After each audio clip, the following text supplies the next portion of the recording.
Career start చేసినప్పటి నుంచి ఇప్పటి వరకు కెరీర్ స్టార్ట్ చేసినప్పుడు మీ తోటి జర్నీ చేసే ఆర్టిస్టులు ఎంతోమంది ఉంటారు, చాలామంది ఉంటారు కదా. వాళ్ళు అనుకోకుండా ఒకడు సడన్గా షైన్ అయిపోతాడు, సడన్గా స్టార్ అయిపోతాడు, లేకపోతే మీకంటే పెద్ద రేంజ్కి వెళ్ళిపోతాడు, మీరు మాత్రం అక్కడే ఉంటారు. లేదంటే మీరే మిగతా వాళ్ళు అక్కడ ఉండిపోతారు, మీరే షైన్ అయిపోయి ఉంటారు. అలా మీకంటే పైకి వెళ్ళిన ఆర్టిస్టు అలా ఎవరైనా ఉన్నారా? మీ స్థాయి కంటే మిమ్మల్ని అధిగమించి వెళ్ళిన ఆర్టిస్టు ఎవరైనా ఇప్పుడు ఉన్నారా ఇండస్ట్రీ? ప్రకాష్ రాజ్ అంతేనా? ఇద్దరు రవితేజ, ఇద్దరు సేమ్ జర్నీ. అంటే నేను ఆల్రెడీ స్టార్ అయినప్పుడు రవితేజ ఇంకా సైడ్ క్యారెక్టర్స్ వేసాడు. కానీ ఇప్పుడు తర్వాత నేను ఆల్మోస్ట్ ఒక రేంజ్లో ఆగిపోయాను. బట్ రవితేజ రేంజ్ ఏంటో మీకే తెలుసు, ప్రకాష్ రాజ్ కూడా ఏ రేంజ్కి వెళ్ళిపోయాడో మీకు తెలుసు. ఎలా ఉండేది అప్పుడు ఫ్రెండ్షిప్? ఇప్పుడు కాదు, అప్పుడు ఫ్రెండ్షిప్ అందరూ ఒక బిగినింగ్ డేస్లో ఎలా ఉంటుందో అలాగే ఉండేది. ఒక సిగరెట్ ఉంది అంటే కలిసి షేర్ చేసుకోవడం, సో టీ కొనుక్కోవాలి అంటే అందరూ ఒక బైక్ మీద తిరగడం. నేను రవితేజ అయితే ఇద్దరం కలిసి బైకుల మీద తిరిగేవాళ్ళం. సో కర్ణాటకలో ఉన్నప్పుడు ప్రకాష్ రాజ్ అతను బడ్డింగ్లో ఉండేవాడు, నేను ఆల్మోస్ట్ రైజింగ్లో అయినమాట. సో నాకు ముందు పడింది పోలీస్ స్టోరీ. ఓకే. సో అప్పటికి నేను బాగా రైజ్ అవుతున్న టైంలో వాళ్ళు ఇంకా పికప్ అవుతున్నారు. బట్ నేను ఒక రేంజ్కి వచ్చి అక్కడ స్టాగ్నేట్ అయిపోయిన వాళ్ళు దూసుకుపోయారు. ఇప్పుడు ఎలా ఉంటుంది రిలేషన్ వాళ్ళతో? ఇప్పటికీ అంతే, బట్ ఆ ఫ్లేవర్ మరి లేదు, చనువు ఉండదు. ఆ చనువు లేదు, ఒక డిస్టెన్స్ వచ్చేసింది. నేనే చేసేసుకున్నా. ఎందుకంటే సో మెనీ రీజన్స్ మీ అందరికీ తెలియనివి ఉంటాయి. నేను ఒక స్టార్డమ్ వచ్చింది. సో అంత పెద్ద ఒక స్టార్డమ్ వచ్చిన తర్వాత నేను దూరం అయిపోవడం బెటర్ అనేసి నాకు ఎందుకు ఇలా దూరం అవుతుంది? మీరు అందుకు చాలా మంది విషయాలు ఇది జరుగుతుంటుంది, రియల్ లైఫ్లో కూడా అలా జరుగుతుంటుంది. ఎందుకంటే మిమ్మల్ని మీరు పాపం వాళ్ళు ఆ తప్పు వాళ్ళ మీద ఎందుకు నెడతారు? మీకు వాళ్ళు తప్పు అని చెప్పలేదు, తప్పు నెట్టడం అదే అంటే మీకు మీరు దూరం అవ్వడం ఎందుకు అంటున్నాను.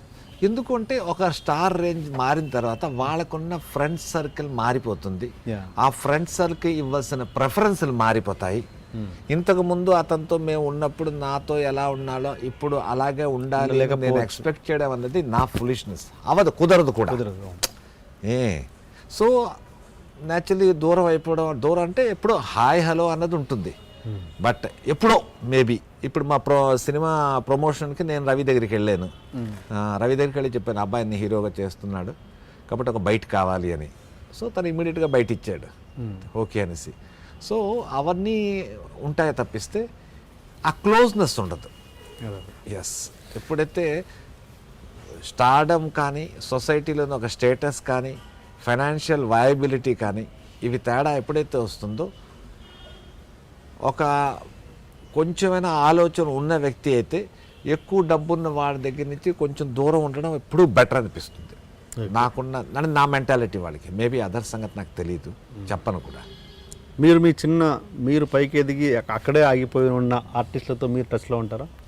ఎస్. అంటే నేను స్ట్రగల్ చేసినప్పుడు ఇద్దరు ఉన్నారు.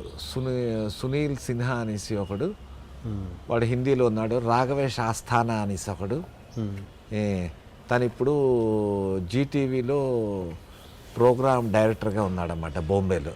బొంబే నుంచి మొన్న ఢిల్లీ వచ్చాడు. సో వాళ్ళు నాతో పాటు స్ట్రగుల్ చేశారు హిందీలోని ఆర్టిస్ట్గా, but could not come up. కానీ నేను ఇప్పటికీ వాళ్ళతో టచ్లో అలాగే ఉన్నాను. సో నేను అలాగే ఉన్నాను, వాళ్ళు ఏదేం చేసినా నన్నే పిలుస్తారు. సో ఆ పిలుపులో ఒక వేరియేషన్ నేను మెయింటైన్ చేసుకున్నాను. ఇప్పుడు మంచి ఫ్రెండ్ అయితే ఏంట్రా ఏడన్నా నువ్వు ఇక్కడ వచ్చి చావు ఇలా పిలుస్తాం, క్లోజ్నెస్ ఉంటే. సో వాళ్ళతో నాకు అలాగే ఉంది ఇప్పటికీ. ఎందుకంటే ఇలా బడ్డింగ్ అప్పుడు కలిసే ఉంటాం కదా. నిదే ఎంత ఉంది, 2 రూపాయలు ఉందా, ఇలా విడిది ఇంతమంది కలిసి సాయంత్రం ఒక 9 రూపాయలు అయింది అంటే చాయ్ టిఫిన్ అనేది కలిసి తింటాం.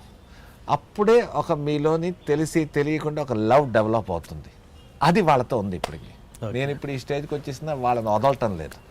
I'm very well in touch. ఇప్పుడు ఈ ప్రకాష్ రాజ్ అండ్ రవితేజ కాకుండా ఇంకెవరన్నా మిమ్మల్ని పేర్లు అవసరం లేదు నాకు, దాటిపోయి మీ దగ్గరే బిల్డప్ ఇచ్చి మిమ్మల్ని మీ ముందు వాళ్ళ షో చూపించిన వాళ్ళు ఉన్నారు ఎవరన్నా? నా ముందే బిల్డప్ ఇచ్చి షో చూపించి అంత వాళ్ళ పుట్టుపూర్వతలు అన్నీ మీకు తెలుసు. పేర్లు ఎలాగ అక్కర్లే కదా, అవసరం లేదు. పేర్లు అక్కర్లేదు అన్నప్పుడు ఉన్నారు లేరు ఏది చెప్పినా కూడా no, it hardly makes. At least incident share చేసుకోండి. అనేది పేర్లు ఏం చెప్పకండి, ఇన్సిడెంట్ షేర్ చేసుకోండి. లేరు. ఓకే. ఉండే ఆ నవ్వులోనే అర్థమైంది ఉందని కదా. Okay. For more videos, subscribe to iDream. For best entertainment and information, please subscribe iDream. Please subscribe to iDream. For more videos, please subscribe to iDream. For more videos, subscribe to iDream. For more interesting videos, please subscribe to iDream. Hi, this is Anil Ravipudi. For more videos, please subscribe iDream Media. This is Manjula. For more videos, please subscribe iDream. For more videos, please subscribe to iDream channel. Don't miss it. అక్కడ ఒక గంట symbol ఉంటుంది, దాన్ని లాగి కొట్టండి, మర్చిపోదు. ఓకేనా? Subscribe to iDream.